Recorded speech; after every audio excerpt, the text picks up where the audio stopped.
حالانکہ باہر سبزی والا ہوتا تھا، لیکن تالا لگنے کی وجہ سے سبزی نہیں لے سکتی تھی۔ نہ ہی مجھے شیراز کی طرف سے یہ اجازت تھی کہ میں آوازیں دے کر کسی سے سبزیاں یا چیزیں لے سکتی۔ وہ تو کہتا تھا کہ تمہیں کوئی نہ دیکھے، نہ تمہاری آواز سنے۔ شیراز کے جانے کے بعد جب میں نے دیکھا تو پیاز ختم ہو چکا تھا۔ میں سوچ میں پڑ گئی کہ آج کیا بناؤں، اور پیاز کے بغیر کیا بن سکتا ہے۔ جب مجھے کچھ بھی سمجھ میں نہیں آیا تو میں نے سوچا کہ چپ چاپ خاموشی سے برابر والے گھر سے پیاز لے لیتی ہوں۔ اسی دیوار کے ساتھ میں نے کرسی رکھی، وہاں کھڑے ہو کر برابر والے گھر میں جھانک کر دیکھا۔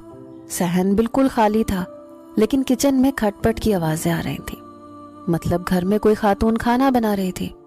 میں نے کہا بات سنیں۔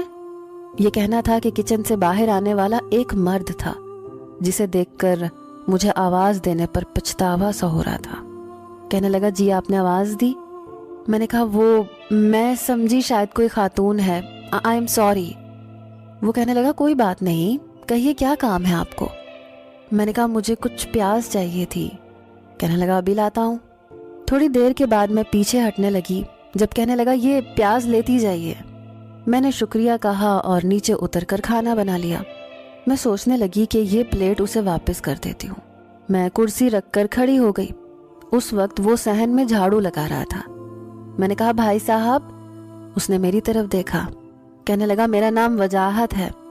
میں نے پلیٹ اسے پکڑا دی اور خود نیچے اتر آئی۔ اب اکثر ایسا ہوتا تھا کہ کوئی بھی چیز گھر پر موجود نہ ہوتی یا شیراز مجھے دے کر نہیں جاتا تو میں برابر سے مانگ لیتی۔ اب تو وہ شخص جب بھی بازار جاتا تو مجھ سے پوچھ لیتا تھا کہ آپ کو کچھ ضرورت ہے تو لا دیتا ہوں۔ میں مشکل سے ہی اسے کچھ کہتی تھی۔ جیسے جیسے وقت گزرنے لگا، شیراز کے مزاج میں چڑچڑا پن آنے لگا۔ بات بات پر وہ مجھے شک کی نظروں سے دیکھتا رہتا۔ ایک بار مجھے کہنے لگا تم جانتی ہو برابر میں کون آیا ہے؟ اس کی بات سن کر میرا دل زور سے دھڑکنے لگا۔ میں نے کہا نہیں مجھے کیا معلوم۔ کہنے لگا صرف ایک چھڑا چھانٹ مرد۔ پھر کہنے لگا تم کوشش کر کے صحن میں مت جایا کرو، اس کمرے میں ہی رہا کرو۔ میں اس کی کسی بات سے اختلاف نہیں کرتی تھی، لیکن میری زندگی کم سے کم ترین ہونے لگی تھی۔ کبھی تازہ ہوا کے لیے باہر چلی جاتی تو شیراز کہتا کہ یہاں کیوں کھڑی ہو؟ تمہیں نظر نہیں آ رہا سامنے چھت پر لڑکے کھڑے ہیں؟ میں کہتی شیراز میں کیا کروں؟